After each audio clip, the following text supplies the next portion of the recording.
So I will be giving you a definition about sleep, when and how much we should sleep, and then talk a little bit, as I said, about sleep and health, focusing more on mental health, especially. So sorry, now it's working. So what is sleep?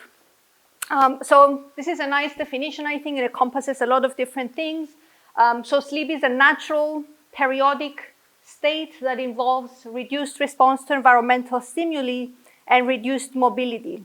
So that, to break it down a little bit, it's natural because it just happens without us having to do something in particular and try really hard for it to happen. It just happens. It's periodic because it happens on regular intervals. For us humans, it happens usually during the night.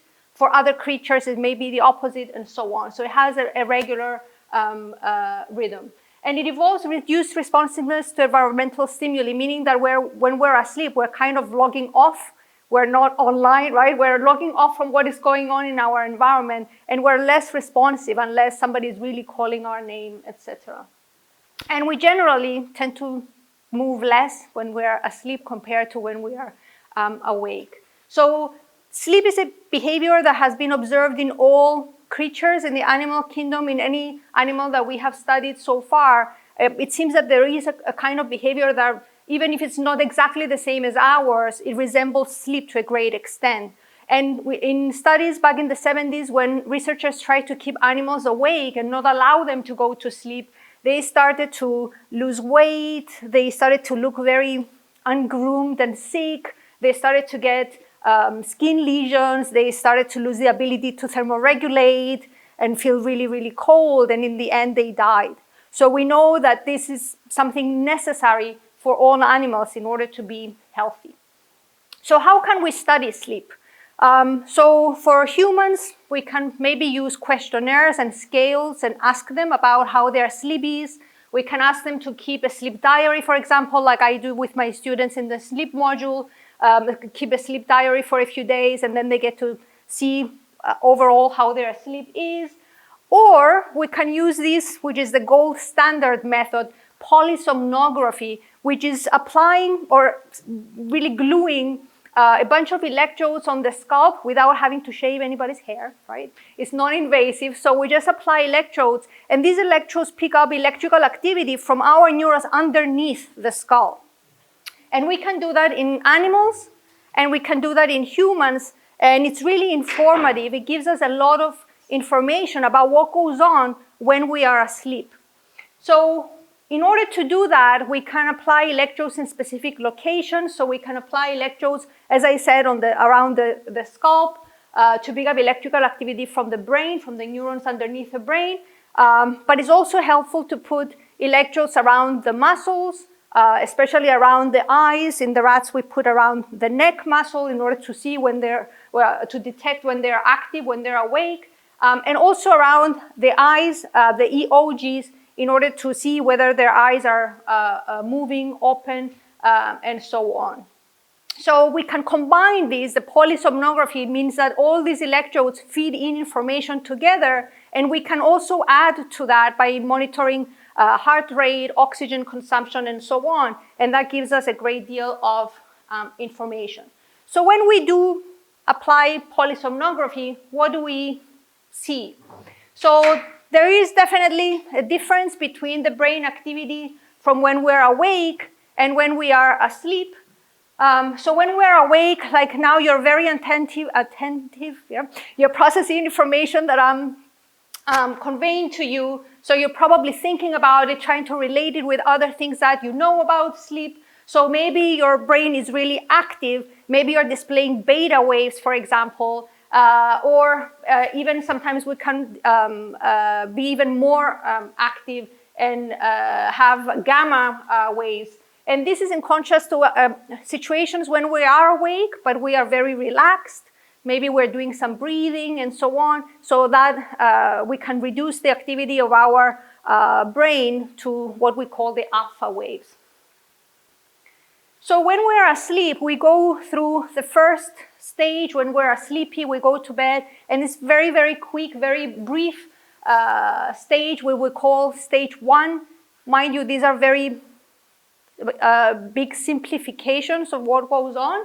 And then we go into stage 2 that is characterized by sleep spindles, which are kind of rapid bursts of activity, and kind of funky things that are called K complexes. And then we delve into stage 3 of sleep, which is what we call deep sleep, where the activity of the brain is slowing down, and with it, we slow down our breathing rate, our heart rate, our temperature, and so on. And then, accidentally, we discovered that when the person has been sleeping for some time, they start to show very increased activity in their brain, and at the same time, their eyes start to move sideways very quickly, and this was identified as a new stage of sleep known as rapid eye movement sleep, or as paradoxical sleep. You may have heard of this before, and it's paradoxical because there is indeed a paradox. Our brains are really active and comparable to the activity that we see when we are awake and processing information, but our brains are paralyzed. There is muscle atonia, so our EMGs are really not giving us as much information, right? So in essence, when we're using polysomnography, we started to understand that when we go to sleep, we're not just beep, we're just out and there is a monotonous state of inactivity. Indeed, there is a very complex situation where our brain changes its activity in a complex pattern, and that's why we refer to what goes on there as sleep architecture. There is a lot of different things that can happen during this time.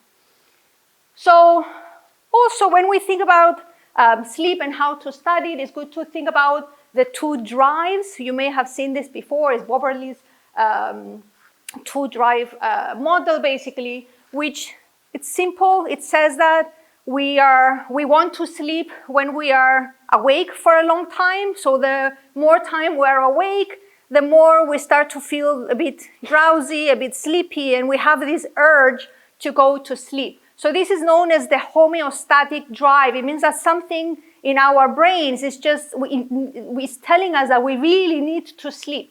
And that can be related, for example, with chemicals in our brain like adenosine, which seems to be accumulating the more time we spend awake, and it makes our brain activity to be reduced and for us to basically seek a nice cozy place to go to sleep. But in addition to this homeostatic drive, we also have the circadian factor, the circadian drive, which really has to do with the daylight and the nighttime. So the presence of light or the absence of light. And this we know is communicated through a special set of ganglion cells in our eyes. So light is received from our eyes, and it goes into our brain, and it feeds into a special nucleus that is called the suprachiasmatic nucleus, and it's situated conveniently on top of the optic chiasm. So it's really receiving information about the presence of light or the absence of light, and it's thus changing its firing, and it's feeding information into other brain areas to also adjust. So when it's daytime, our brain and our body is doing specific functions, and when it's nighttime, it's switching gears and it's doing different things because it's nighttime. So I don't know how well you can see that, but if we, let's say, study a typical night, we see that a person will start from being awake to transition to stage 1 of sleep, stage 2 of sleep, and then go into that sleep, so the deep sleep of slow wave sleep that we mentioned before, where everything is kind of slowing down. And then we may climb up and cycle, and then we may have our first rapid eye movement episode that we mentioned, that paradoxical sleep, and then continue to go down, and we have these cycles about every 90 minutes or so. So what I would like to point out is that the sleep at the beginning of the night is not exactly the same as the sleep that we get towards the early morning hours. So we tend to spend more time in slow wave sleep in the beginning of the night to recuperate, as we say, and And as the night progresses, we start to get more and more of those REM episodes. And if you might have experienced waking up in the morning and you're thinking of a very wild dream that you were just having, because REM sleep is associated. I keep on coming to this one. I forgot that I have this.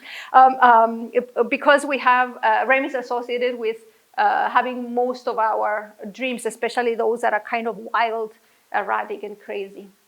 So how much do we sleep? If we look at the animal kingdom in total, you see that there is variability across species, and different animals tend to sleep for different times. So for humans, kind of about 8 hours, so we're kind of in the middle of the animal kingdom. But this changes across, or sleep changes across the lifespan as well. So if you think of a young infant, they tend to spend most of their time sleeping, but sleep tends to decrease as we get older and older, and especially old age, even less so at some time. But we know that in our modern times, people are starting to mess with this pattern a little bit, and we try to steal away time from our sleep and add to this yellowish wakefulness, right? Because we have so many things to do, we want to do more and more, so we start to stretch wakefulness to the expense of sleep. So, So it started to become obvious that the more people did that, the more they started to have to suffer from different health issues. So the Centers for Disease Control in the United States, in 2013, they said we really need to shed light on this and really start to tell people that it's not really cool to steal time from your sleep and add to your wakefulness. So they gave to the American Association of Sleep Medicine and the Sleep Research Society, they gave them money and they told them that you need to, settle this. So they launched this National Healthy Sleep Awareness Project. So there was one thing that they needed to address. How much sleep do people need to engage in order to be healthy? What should we tell people? Should they sleep 8 hours, 9, 10? How much is good? So they gathered a bunch of experts, and they sat together and they discussed and debated based on what literature was there at the time, and they went over everything. They reviewed, they reviewed the literature, and they looked at, based on what was published in general health, cardiovascular health, metabolic health, mental health, immunologic function, human performance, cancer, pain, and overall mortality. And what they concluded in the end, after voting for several times in some occasions, they decided that the recommendation should be for about from a range of 7 to 9 hours, that should be the healthy range of sleep, whereas anything less than 6 hours is considered to be detrimental for our health. So now we have some guidance, and there is, of course, individual variability, but we have something to work with. Yet, when we have big surveys, when we ask people, how much time do you sleep?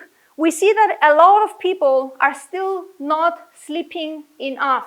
So, and as you see here, we have about 60% that is in that recommended range of 7 to 9 hours, and we have about 36% that are sleeping less, and about 4% that are sleeping more, right?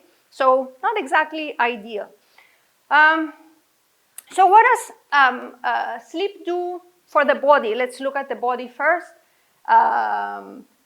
So there is a lot of different diseases that can emerge when people don't sleep enough, the recommended hours. When they sleep too much, over 9 hours, so there is also the same sort of risk when you're oversleeping.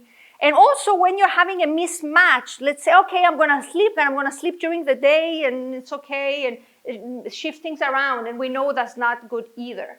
So when people are doing all the things that they shouldn't do around sleep, We know that they have a higher risk for obesity and diabetes. It seems that we disturb the secretion of certain hormones like leptin and ghrelin. We have increases in cardiovascular disease, even though newer research suggests that this may be a bidirectional relationship as well, that maybe having heart disease maybe feeds back to the pineal gland and is causing that to start to deteriorate and not signal enough sleep. We know that there is a very strong relationship between the immune system function.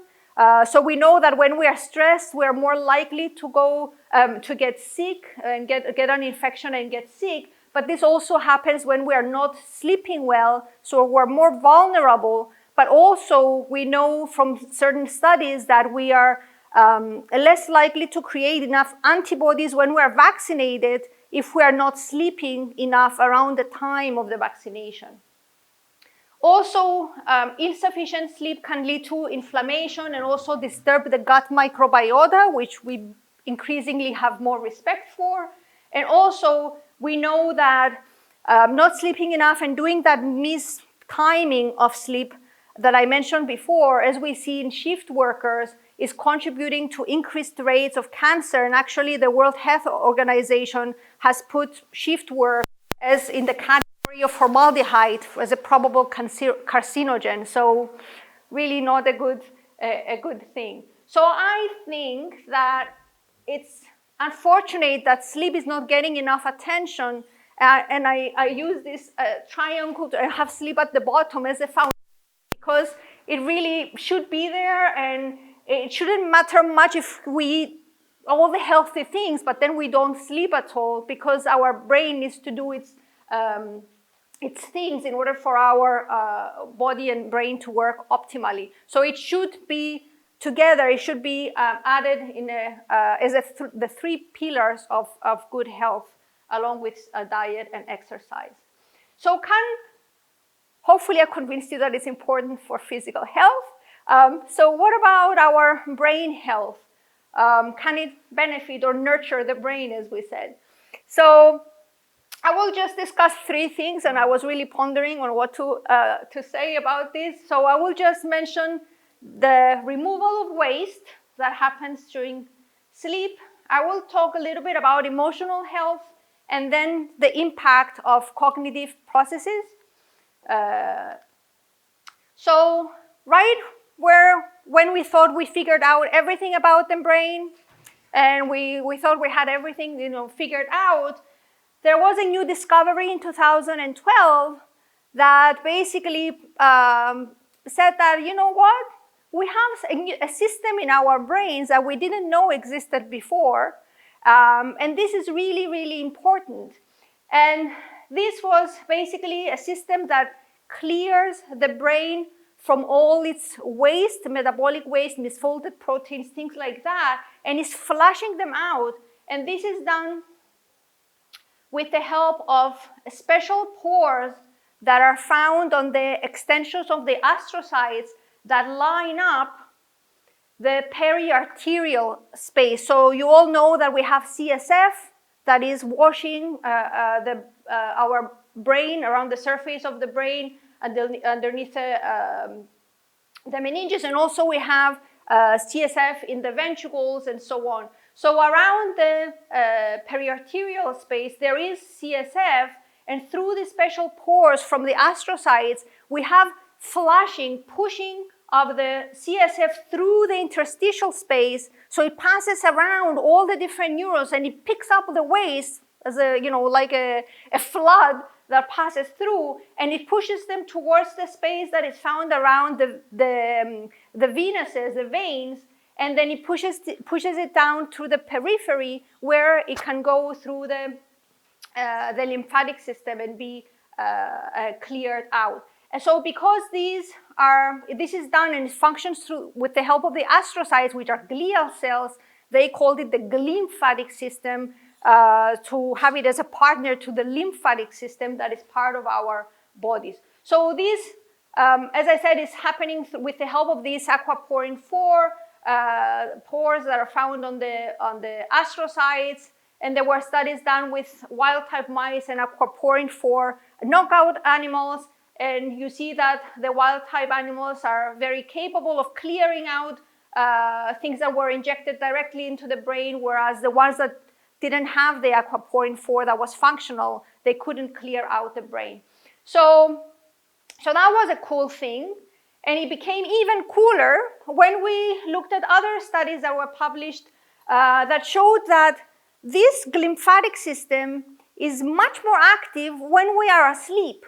It seems that the neurons are kind of shrinking, especially during the time of our slow wave sleep, that deep sleep where we said things are slowing down.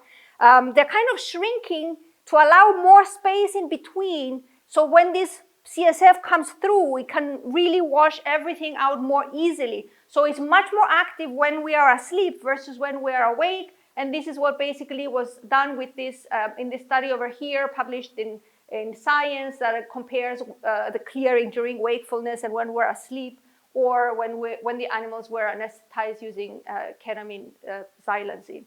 And of course, this became very, it got a lot of attention because among the proteins that were cleared out, we had amyloid beta, which, as you know, is tied with Alzheimer's disease, even though we don't really know if it's the culprit, right? But it's associated with Alzheimer's disease, so it's really interesting that this is also cleared out during sleep. So it's very important and interesting. So what happens with emotional health and sleep? So this was the first study. I will show you some big studies because they really they are helpful in summarizing information. So there was a study published in 1996, and these guys took a lot of different studies that looked at sleep deprivation for various intervals, short term, which was less than 45 hours, long term, which was more than 45 hours, and partial, which was about 5 hours. And they looked at measures of motor performance, cognitive performance, and mood. And as you see, they found very dramatic kind of results because we see two different distributions, with the non-deprived group performing really well, and we have the sleep-deprived group that performed really poorly. And we see here, like at the 9th percentile, the people in the really, performed really badly from those that were non-deprived are kind of in the middle, in the average of the sleep-deprived group. So it really compromises our performance in these tasks. And the thing that was mostly affected, this is like an effect size, was mood. So our mood was greatly impacted by sleep deprivation compared to the other measures. So this, a lot of other studies followed, and we find similar things, that our mood is affected a lot by when we don't sleep. I mean, we all know really in our society that people are cranky, right? When they don't sleep, we're like, did you wake up the wrong side of the bed? Like, we kind of know that, and it's really intense in children. If children don't sleep well, they cry with no reason, they're very more difficult, things like that, like at least my sons are, I don't know. But maybe just, so for example, we have this other study here using about 5,000 adolescents, again, looking at sleep deprivation and different measures of mood. And what they found was that, yes, there was an increase in negative affect, in negative emotions and things like that. But what was interesting is that there was also, the strongest effect was for happiness and positive affect. Meaning that when we're not sleeping, yes, we are cranky or difficult people to be around, but we're also losing our ability to be happy, right? So our positive affect goes down. So you may think this was just one occasion, okay? But there was another much, much bigger study that came about that with 361,000 adolescents from 73 studies that also found that positive mood was the one that was affected the most when people were not sleeping. And then they found that it was, yes, it affected anger, depression, negative affect, and anxiety. So this is beginning to tell us a story. So if you think about major depression and what its core symptoms are, is to really be sad and to lose the ability to be happy, right? Anhedonia, losing the ability to derive pleasure from pleasurable things. So this is really important, I think. And it seems that there is a trend, as I said, for people to steal time from their wakefulness, from their sleep to give to their wakefulness. And there is a corresponding increase in worsening of mental health across the board. So it's really important to have a look. When we look at adults, do we see the same thing, or is it just adolescents that are vulnerable? Well, it seems that it is the same thing, because a lot of studies, again, this is one of the big ones, Baglioni et al., that was the first to point out that in people that have insomnia, in people who struggle to go to sleep, when they toss and turn and they have trouble sleeping, or they wake up at like 2, 3 o'clock in the morning and they're not able to go back to sleep, so they generally sleep less. If they have insomnia, further down the road, maybe in a year, maybe in 2 years, they are more likely to have to develop depression. Say they're having double the risk of developing depression.